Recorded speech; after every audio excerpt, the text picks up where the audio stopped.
ഈ ഡിജിറ്റൽ യുഗത്തിൽ കാണുന്നതിലും കേൾക്കുന്നതിലും എന്തൊക്കെ വിശ്വസിക്കണമെന്ന് അറിയാൻ വയ്യാത്ത അവസ്ഥയാണ്. ആർട്ടിഫിഷ്യൽ ഇൻ്റലിജൻസ് അഥവാ നിർമ്മിത ബുദ്ധിയുടെ വരവോടെ ദൃശ്യങ്ങളുടെ യാഥാർത്ഥ്യം സാധാരണക്കാർക്ക് മനസ്സിലാകാതെയായി. അത് കണ്ടെത്താൻ സാങ്കേതിക വിദ്യ ഉണ്ട്. ആ തലത്തിൽ ഇതൊക്കെ കണ്ടെത്താം, കബളിപ്പിക്കപ്പെടാതിരിക്കാം. പക്ഷേ അവർക്ക് പോലും അബദ്ധം പറ്റാം. അത് ഒരു ഹിമാലയം അബദ്ധം തന്നെയായാലോ? സൈബർ യുദ്ധമല്ല, ഇൻഫർമേഷൻ വാർഫെയർ അഥവാ വിവരയുദ്ധം എന്ന ഡിജിറ്റൽ മേഖലയിലാണ് ഇത് നടന്നിരിക്കുന്നത്. സംഭവം ഇറാൻ, ഇസ്രായേൽ, അമേരിക്ക യുദ്ധം തന്നെ. ഈ ഇൻഫർമേഷൻ വാർഫെയറിൽ കുടുങ്ങിയവരുടെ പേരുകളാണ് ഈ സംഭവത്തെ ഇത്രയധികം വലുതാക്കിയത്. ഇസ്രായേൽ പ്രധാനമന്ത്രി ബെഞ്ചമിൻ നെതന്യാഹു, ഫോക്സ് ന്യൂസ്, ഇസ്രായേലിലെ ചാനൽ 14 എന്നിവർ വ്യാജ വാർത്ത സത്യമെന്ന് കരുതി പ്രചരിപ്പിച്ചു. നെതന്യാഹു വാർത്തയെക്കുറിച്ച് പറയുകയും അതിൽ പ്രതികരിക്കുകയും ചെയ്തു. അങ്ങനെ ആ വ്യാജ വാർത്ത അമേരിക്കയിലും എത്തി. പക്ഷേ സംഭവത്തിൻ്റെ തുടക്കം ഇന്ത്യയിൽ നിന്നാണ് എന്നതാണ് ഏറ്റവും കൗതുകം.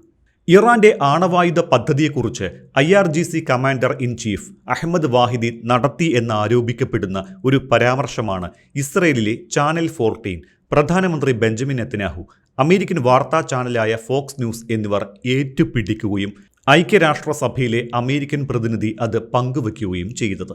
എന്നാൽ പ്രശ്നം എന്തെന്നാൽ ഇറാന്റെ ആണവായുധങ്ങളെക്കുറിച്ച് വാഹിദി അത്തരമൊരു പരാമർശം നടത്തിയിരുന്നില്ല. ലോകമെമ്പാടും പ്രചരിച്ച ഈ വ്യാജ വാർത്തയുടെ ഉറവിടം ഇന്ത്യയിലുള്ള വേരിഫൈഡായ ഒരു എക്സ് അക്കൗണ്ടാണ് എന്ന് ഇപ്പോൾ കണ്ടെത്തിയിരിക്കുന്നു. പഴയ ട്വിറ്റർ എന്ന സമൂഹ മാധ്യമമാണ് എക്സ് എന്ന് പ്രേക്ഷകർക്കറിയാമല്ലോ. ഈ വിവാദത്തിൻ്റെ കേന്ദ്ര ബിന്ദുവായി മാറിയിരിക്കുന്നത് ഋതികയാണ്. ആഗോള മാധ്യമങ്ങൾ മാത്രമല്ല, ഇന്ത്യയിൽ ഉത്ഭവിച്ച ആ വ്യാജ വാർത്ത ലോകമെമ്പാടും സഞ്ചരിച്ച് വെറും 16 മണിക്കൂറിനുള്ളിൽ തിരിച്ചെത്തുകയുണ്ടായി. ഇന്ത്യ കേന്ദ്രീകരിച്ച് പ്രവർത്തിക്കുന്ന ഒരു സോഷ്യൽ മീഡിയ അക്കൗണ്ടിൽ നിന്നുള്ള വ്യാജ പോസ്റ്റിന് സൗഹൃദ രാജ്യമായ ഒരു രാഷ്ട്രത്തിൻ്റെ പ്രധാനമന്ത്രിയും ആഗോള മാധ്യമങ്ങളും എങ്ങനെ ഇരകളായി എന്നത് നമ്മളെ അമ്പരപ്പിക്കും. വ്യാജ വാർത്തകൾ എങ്ങനെയാണ് പരസ്പരം ഉദ്ധരിച്ചും പങ്കുവെച്ചും അവിശ്വസനീയമായ തോതിൽ പടർന്നു പിടിക്കുന്നത് എന്നതിലേക്കുള്ള ഒരു സൂചന കൂടിയാണ് ഈ സംഭവം നൽകുന്നത്. ഇസ്രായേൽ ആസ്ഥാനമായ വൈനെറ്റ് ന്യൂസ് നടത്തിയ അന്വേഷണ പ്രകാരം ഇറാനുമായുള്ള ആണവ പദ്ധതികളെക്കുറിച്ച് ഓഗസ്റ്റ് 5 നടത്തിയ പ്രസംഗത്തിൽ പ്രധാനമന്ത്രി നെതന്യാഹു IRGC മേധാവി അഹമ്മദ് വാഹിദിയുടേതെന്ന് ആരോപിക്കപ്പെടുന്ന ഒരു പ്രസ്താവന ആവർത്തിച്ചു. എന്നാൽ IRGC തലവനായി നിയമിതനായതു മുതൽ വാഹിദി പൊതുശ്രദ്ധയിൽപ്പെടാതെയാണ് പ്രവർത്തിച്ചു വരുന്നത്. വാസ്തവത്തിൽ മുൻ പരമോന്നത നേതാവ് അലി ഖമനിയുടെ സംസ്കാര ചടങ്ങിൽ പങ്കെടുത്ത ജൂലൈ 3 വാഹിദി അവസാനമായി പരസ്യമായി പ്രത്യക്ഷപ്പെട്ടത്. അവസാനമായി പരസ്യ പ്രസ്താവന നടത്തിയതും അപ്പോഴായിരുന്നു. മൊസാദ് പോലുള്ള ലോകത്തിലെ ഏറ്റവും ശക്തമായ രഹസ്യാന്വേഷണ ഏജൻസികളിലൊന്ന് സ്വന്തമായുള്ള ഒരു രാജ്യത്തിൻ്റെ പ്രധാനമന്ത്രിയായ നെതന്യാഹുവിന് വാഹിദിയുടെ പ്രസ്താവന എവിടെ നിന്നാണ് ലഭിച്ചത്? വൈനെറ്റ് വാർത്താ വിഭാഗം പറയുന്നതനുസരിച്ച് ഇന്ത്യ കേന്ദ്രീകരിച്ച് പ്രവർത്തിക്കുന്ന ഒരു എക്സ് അക്കൗണ്ടിൽ വന്ന ട്വീറ്റാണ് ഇതിൻ്റെ ഉറവിടം. ആ ട്വീറ്റ് സഞ്ചരിച്ച വഴി തുടക്കം മുതൽ പറയാം. ഋതിക എന്ന പേരുള്ള ഇന്ത്യ ആസ്ഥാനമായുള്ള @IAM ഋതിക എന്ന വേരിഫൈഡ് എക്സ് അക്കൗണ്ടിൽ നിന്നുള്ള ഒരു ട്വീറ്റിൽ നിന്നാണ് ഈ കഥ തുടങ്ങുന്നത്. ഈ അക്കൗണ്ടിനെ തീവ്രമായ ഇസ്രായേൽ അനുകൂല നിലപാടുള്ള ഹിന്ദു ദേശീയവാദ അക്കൗണ്ട് എന്നാണ് ഇസ്രായേലിലെ വൈനെറ്റ് വിശേഷിപ്പിക്കുന്നത്. ഋതികയുടെ പേരിലുള്ള അക്കൗണ്ടിൻ്റെ എബൌട്ട് ദിസ് അക്കൗണ്ട് എന്നിടത്ത് നൽകിയിരിക്കുന്ന വിവരങ്ങൾ പ്രകാരം ഈ എക്സ് ഹാൻഡിൽ 2021 നവംബറിൽ സൃഷ്ടിച്ചതാണ്. ഇത് ഇന്ത്യ കേന്ദ്രീകരിച്ച് പ്രവർത്തിക്കുന്നതും ആൻഡ്രോയിഡ് ആപ്പ് വഴി ഉപയോഗിക്കുന്നതുമാണ്. 2025 ഡിസംബർ മുതൽ ഇത് എക്സ് വേരിഫൈഡ് ആണ്. ഇതിൻ്റെ യൂസർ നെയിം 4 തവണ മാറ്റിയിട്ടുണ്ട്. അവസാനമായി മാറ്റം വരുത്തിയത് 2022 സെപ്റ്റംബറിലാണ്. ഇടയ്ക്കിടെയുള്ള ഇത്തരം പേരുമാറ്റങ്ങൾ ഒരു വ്യാജ ID ആണ് എന്ന മുന്നറിയിപ്പ് നൽകുന്നതാണ്.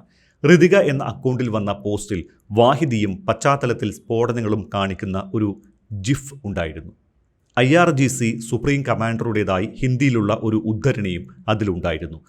സമ്പുഷ്ടീകരിച്ച യുറേനിയത്തെയോ ആണവായുധങ്ങളെയോ കുറിച്ച് യാതൊരു ചർച്ചയും ഉണ്ടാകില്ല. അമേരിക്കയുടെയും ഇസ്രായേലിൻ്റെയും കൈവശം ആണവായുധങ്ങൾ ഉള്ളിടത്തോളം കാലം ഞങ്ങളുടെ ദേശീയ സുരക്ഷയ്ക്കായി ഞങ്ങൾ അവയുടെ കാര്യത്തിൽ തുടർന്നും പ്രവർത്തിക്കും. അവർ ആണവായുധങ്ങൾ ഉപേക്ഷിക്കുകയാണ് എങ്കിൽ ഞങ്ങളും അവ ഉപേക്ഷിക്കും. ഇതാണ് പോസ്റ്റിൽ കുറിച്ചിട്ടുള്ളത്. ഓർക്കുക, ആണവായുധങ്ങൾ വികസിപ്പിച്ചതായി ഒരു ഇറാനിയൻ പ്രതിനിധിയും ഇതുവരെ സമ്മതിച്ചിട്ടില്ല. വാസ്തവത്തിൽ കൊല്ലപ്പെട്ട പരമോന്നത നേതാവ് ആയത്തുള്ള അലി ഖമനൈ ആണവായുധങ്ങളുടെ വികസനത്തെയും കൈവശം വെക്കുന്നതിനെയും മതപരമായി നിഷിദ്ധമായാണ് വിശേഷിപ്പിച്ചിട്ടുള്ളത്. അതുകൊണ്ടുതന്നെ വാഹിദിയെപ്പോലെ ഉന്നത പദവിയിലുള്ള ഒരാളിൽ നിന്നുണ്ടാകുന്ന ഇത്തരമൊരു പ്രസ്താവന ഇറാനെ സംബന്ധിച്ചിടത്തോളം വലിയൊരു മാറ്റമാകുമായിരുന്നു. അതൊരു വലിയ ആഗോള വാർത്തയുമാകുമായിരുന്നു. ഇറാനിലെ വാർത്താ ഏജൻസികളിൽ നിന്നോ അന്താരാഷ്ട്ര മാധ്യമങ്ങളിൽ നിന്നോ ആകുമായിരുന്നു അത് പുറത്തു വരേണ്ടിയിരുന്നത്. എന്നാൽ അത് വന്നത് ഋതിക എന്ന എക്സ് അക്കൗണ്ടിൽ നിന്നാണ്.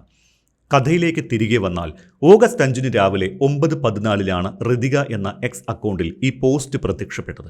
ഉച്ചയ്ക്ക് 1:49 മൊസാദ് കമന്ററി എന്ന അക്കൗണ്ട് ജനറൽ വാഹിദിയുടേതായി ഋതിക എന്ന അക്കൗണ്ടിൽ വന്ന വരികൾ ഉപയോഗിച്ച് അവർ സ്വന്തമായി ഒരു പോസ്റ്റ് തയ്യാറാക്കി. ഇസ്രായേലിൻ്റെ രഹസ്യാന്വേഷണ ഏജൻസിയായ മൊസാദിൻ്റെ പേര് ഉപയോഗിക്കുന്നുണ്ട് എങ്കിലും മൊസാദ് കമന്ററി എന്ന അക്കൗണ്ടിന് മൊസാദുമായി ബന്ധമില്ല. മൊസാദിൻ്റെ അനൗദ്യോഗിക സോഷ്യൽ മീഡിയ പേജ് എന്നാണ് മൊസാദ് കമന്ററി അഭിമാനത്തോടെ അവകാശപ്പെടുന്നത്. മൊസാദ് കമന്ററിയിലെ കുറിപ്പ് ഇങ്ങനെയാണ് പറയുന്നത്: അന്തിമമായ ഒരു കരാറുമുണ്ടാകില്ല. ഇക്കാര്യം എത്ര നേരത്തെ മനസ്സിലാക്കുന്നുവോ അത്രയും നല്ലത്. IRGC മേധാവി അഹമ്മദ് വാഹിദി ഇറാന്റെ നിലപാട് വീണ്ടും വ്യക്തമാക്കിയിരിക്കുന്നു. സമ്പുഷ്ടീകരിച്ച യുറേനിയത്തെയോ ആണവായുധങ്ങളെയോ സംബന്ധിച്ച് യാതൊരു ചർച്ചയും ഉണ്ടാകില്ല. അമേരിക്കയുടെയും ഇസ്രായേലിൻ്റെയും കൈവശം ആണവായുധങ്ങൾ ഉള്ളിടത്തോളം കാലം ഞങ്ങളുടെ ദേശീയ സുരക്ഷയ്ക്കായി ഞങ്ങൾ അവ വികസിപ്പിക്കുന്നത് തുടരും. അവർ ആണവായുധങ്ങൾ ഉപേക്ഷിക്കുകയാണ് എങ്കിൽ ഞങ്ങളും അത് ഉപേക്ഷിക്കാം. ആണവായുധങ്ങൾ സ്വന്തമാക്കാനുള്ള ലക്ഷ്യത്തിൽ നിന്ന് പിന്മാറാൻ ഭരണകൂടം ഒരുങ്ങുന്നില്ല. സമയം നീട്ടിക്കൊണ്ടുപോകാനാണ് അവർ ശ്രമിക്കുന്നത്. ഒരു കരാറും ഉണ്ടാകില്ല. മൊസാദ് കമന്ററി എന്ന അക്കൗണ്ട് എക്സിൽ വെരിഫൈ ചെയ്യപ്പെട്ടതാണ് എങ്കിലും അതൊരു ഔദ്യോഗിക മൊസാദ് അക്കൗണ്ട് അല്ല. അത് ഞാൻ നേരത്തെ സൂചിപ്പിച്ചു. ഇസ്രായേലിൻ്റെ രഹസ്യാന്വേഷണ ഏജൻസിയുടേതെന്ന വ്യാജേന പ്രവർത്തിക്കുന്ന അക്കൗണ്ടാണ് ഇതെന്ന് അസോസിയേറ്റഡ് പ്രസ് വാർത്താ ഏജൻസി നടത്തിയ അന്വേഷണത്തിൽ കണ്ടെത്തിയിട്ടുള്ളതുമാണ്. മൊസാദ് കമന്ററി ഔദ്യോഗിക അക്കൗണ്ടല്ല എന്ന് ഇസ്രായേൽ സൈന്യവും ന്യൂസ് ഏജൻസിയായ AP വ്യക്തമാക്കിയിട്ടുണ്ട്. പക്ഷേ ഋതിക പ്രചരിപ്പിച്ച വ്യാജ വാർത്തയെ മൊസാദ് കമന്ററി അവരുടെ എക്സ് ഹാൻഡിലിൽ പ്രചരിപ്പിച്ചു. ഒടുവിലത് ഇസ്രായേൽ പ്രധാനമന്ത്രി ബെഞ്ചമിൻ നെതന്യാഹുവിൻ്റെ പ്രസംഗത്തിലും ഇടം പിടിച്ചു. മൊസാദ് കമന്ററി ഇക്കാര്യം പ്രസിദ്ധീകരിച്ച 1 മണിക്കൂറിനുള്ളിൽ തന്നെ ഇസ്രായേലിൻ്റെ ചാനൽ 14 വാഹിദിയുടേതെന്ന് ആരോപിക്കപ്പെടുന്ന ആ പ്രസ്താവന ആവർത്തിച്ചു. ടെഹ്റാൻ ആണവ ബോംബ് നിർമ്മിക്കുന്നുണ്ട് എന്ന് ഒരു ഇറാനിയൻ ഉദ്യോഗസ്ഥൻ നടത്തുന്ന ആദ്യത്തെ നേരിട്ടുള്ള സമ്മതമായാണ് അവർ അതിനെ വിശേഷിപ്പിച്ചത്. എന്നാൽ ആ വിവരം എവിടെ നിന്നാണ് കിട്ടിയത് എന്ന് അവർ വ്യക്തമാക്കിയില്ല. ഇസ്രായേലിൽ നെതന്യാഹുവിൻ്റെയും തീവ്ര വലതുപക്ഷ സർക്കാരിൻ്റെയും പ്രചാരകരായാണ് ചാനൽ 14 ന്യൂസ് വ്യാപകമായി കണക്കാക്കപ്പെടുന്നത്. കഴിഞ്ഞ കുറച്ചു വർഷങ്ങളായി ചാനൽ 14 നിന്ന് ദശലക്ഷക്കണക്കിന് ഷെക്കൽ മൂല്യമുള്ള വാണിജ്യ സംപ്രേഷണ സമയം ഇസ്രായേൽ സർക്കാർ വാങ്ങിയതായി ഒരു റിപ്പോർട്ടുണ്ടായിരുന്നു. എന്തായാലും ചാനൽ 14 അത് സംപ്രേഷണം ചെയ്തു. ഉച്ചയ്ക്ക് 2:49 ബെഞ്ചമിൻ നെതന്യാഹുവിൻ്റെ മൂത്ത മകൻ യായർ നെതന്യാഹു എക്സിലെ തൻ്റെ ഏകദേശം 3 ലക്ഷത്തോളം വരുന്ന ഫോളോവേഴ്സിനായി അത് റീപോസ്റ്റ് ചെയ്തു.